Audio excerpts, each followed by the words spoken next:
Inside this home in Greer, Okay, what are some benefits of science? Michelle Anderson is helping her son study the scientific method, which always starts with a problem. So you establish a problem, you form a hypothesis.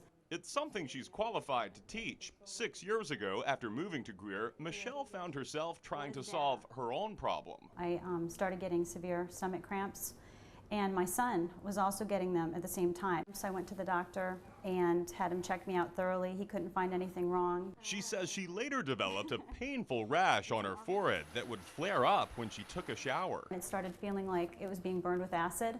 Michelle developed her own hypothesis after stumbling across a website about something called chloramine. And on chloramine.org, I saw that other people were having symptoms. I started reading through the list, and I thought, that's me, that's me, that's me. But what is chloramine?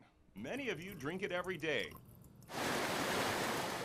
Most water providers in the United States use chlorine to kill harmful bacteria, but about 20% of them add ammonia to the chlorine, creating a disinfectant called chloramine. I was shocked when I found out that that's what was in my water. I was absolutely shocked. 3 public utilities in the upstate use chloramine. Greer CPW, which serves 17,000 customers, Greenwood CPW, 42,000 customers, and Greenville Water System, serving 450,000 people, not only in Greenville County, but also in parts of Pickens, Anderson, and Lawrence counties. Greenville water officials say the sheer size of their system is the reason they prefer chloramine over chlorine. Chlorine is a very powerful disinfectant, but it tends to dissipate. The levels of chlorine can drop very quickly after it's done some of its disinfecting work. We like the long-lasting protection that chloramines afford us in the distribution system. These are injection points on the opposite side. You've got these pipes coming down and going in. Greenville has used chloramine since 1933. Eskridge says he's never heard of anyone complain of health problems.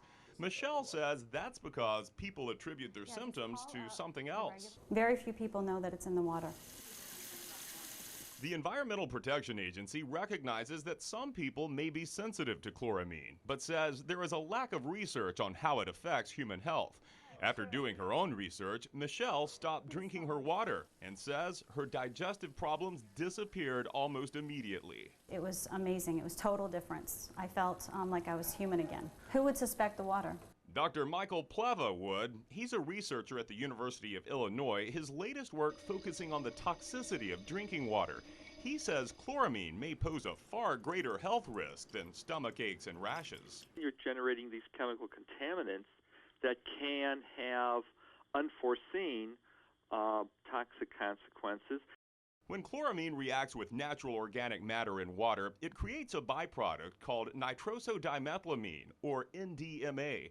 NDMA is classified as a probable human carcinogen after causing liver cancer in lab animals.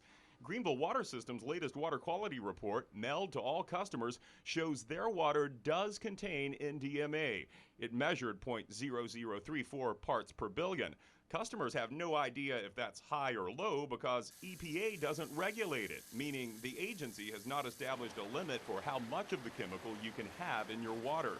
Dr. Pleva believes they should. In this case, more research is really needed to protect the public health. Adding to the questions is the state of Tennessee's stance on chloramine. It requires water providers to have free chlorine throughout their systems.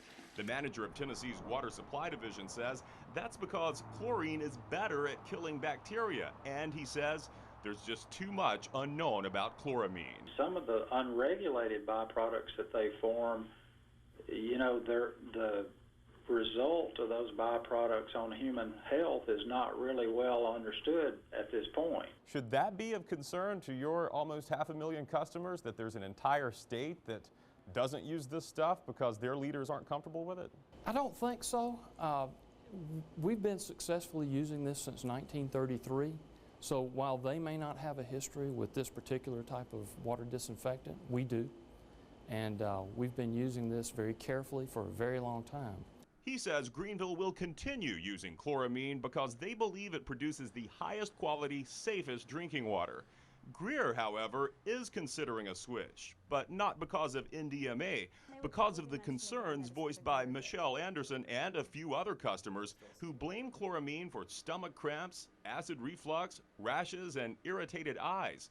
General Manager Nick Stiegel says his staff visited a plant in Tennessee to see how they do it without chloramine. I think it's performed well for us.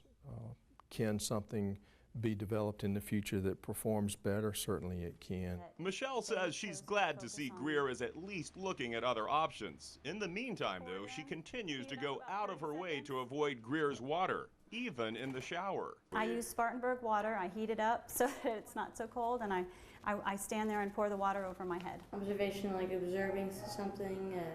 An experiment, as her son is learning, is part of the scientific method of finding a solution to a problem. Researchers say, to some degree, people are participating in an experiment every time they turn on their tap. In Greer, Chris Cato, 7 on your side.